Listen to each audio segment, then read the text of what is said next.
Stock market. ಸ್ನೇಹಿತರೆ, stock ಮಾರ್ಕೆಟ್ನಲ್ಲಿ ಯಾರು ಬೇಕಾದರೂ ಹಣ ಸಂಪಾದಿಸಬಹುದಾ? ಹೌದು. ಸ್ಟಾಕ್ ಮಾರ್ಕೆಟ್ನಲ್ಲಿ ಹಣ ಸಂಪಾದಿಸಬೇಕಾದ್ರೆ ಇಲ್ಲಿ ತಾಳ್ಮೆ ತುಂಬಾ ಮುಖ್ಯ ಆಗುತ್ತೆ ಸ್ನೇಹಿತರೆ. ಹಾಗೆ ಯಾವ ಕಂಪನಿನಲ್ಲಿ ನೀವು ಇನ್ವೆಸ್ಟ್ ಮಾಡ್ತಿದ್ದೀರಾ ಅನ್ನೋದು ಕೂಡ ತುಂಬಾ ಮುಖ್ಯ ಆಗುತ್ತೆ. ಹಾಗೆ ಆ ಕಂಪನಿಯ ಫ್ಯೂಚರ್ ಗ್ರೋತ್ ಹೇಗಿದೆ, ಹೀಗೆ ಹಲವು ಅಂಶಗಳನ್ನ ನೀವು ತಿಳಿದುಕೊಂಡು ಇನ್ವೆಸ್ಟ್ ಮಾಡೋದ್ರಿಂದ ನಿಮಗೆ ಒಂದು ಒಳ್ಳೆಯ ರಿಟರ್ನ್ಸ್ ಅನ್ನ ನೋಡಬಹುದು. ಹಾಗೆ ಒಂದು ಒಳ್ಳೆ ಕಂಪನಿ ನಿಮಗೆ ಲಾಂಗ್ ಟರ್ಮ್ ನಲ್ಲಿ ತುಂಬಾ ದೊಡ್ಡ ಹಣವನ್ನು ಕೂಡ ನೀಡುತ್ತದೆ. ನಮ್ಮ ದೇಶದಲ್ಲಿ ಸ್ಟಾಕ್ ಅಂದ್ರೆ ತುಂಬಾ ಜನ ಏನು ಅಂತಾನೆ ಗೊತ್ತಿರೋದಿಲ್ಲ. ಸ್ಟಾಕ್ ಮಾರ್ಕೆಟ್ ನಲ್ಲಿ ಟ್ರೇಡಿಂಗ್ ಬದಲು ಇನ್ವೆಸ್ಟ್ಮೆಂಟ್ ಮಾಡಿ ಲಾಂಗ್ ಟರ್ಮ್ ನಲ್ಲಿ ಒಂದು ಒಳ್ಳೆ ಹಣನ ನೋಡ್ತೀರಾ.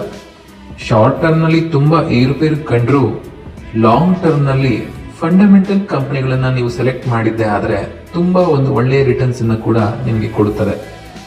ನಿಮ್ಮ ಹತ್ರ ಈಗ 1 ಲಕ್ಷ ಇದೆ ಅಂತ ಅನ್ಕೊಳ್ಳಿ, ಅದರಲ್ಲಿ ಒಂದು 3 ಅಥವಾ 4 ಒಂದು ಒಳ್ಳೆಯ ಸ್ಟಾಕ್ಸ್ ಅನ್ನ ನೀವು ಸೆಲೆಕ್ಟ್ ಮಾಡಿ ಇನ್ವೆಸ್ಟ್ಮೆಂಟ್ ಮಾಡೋದ್ರಿಂದ ನಿಮಗೆ ಒಂದು ಒಳ್ಳೆಯ ರಿಟರ್ನ್ಸ್ ಅನ್ನು ಕೂಡ ನೀವು ನೋಡಬಹುದು.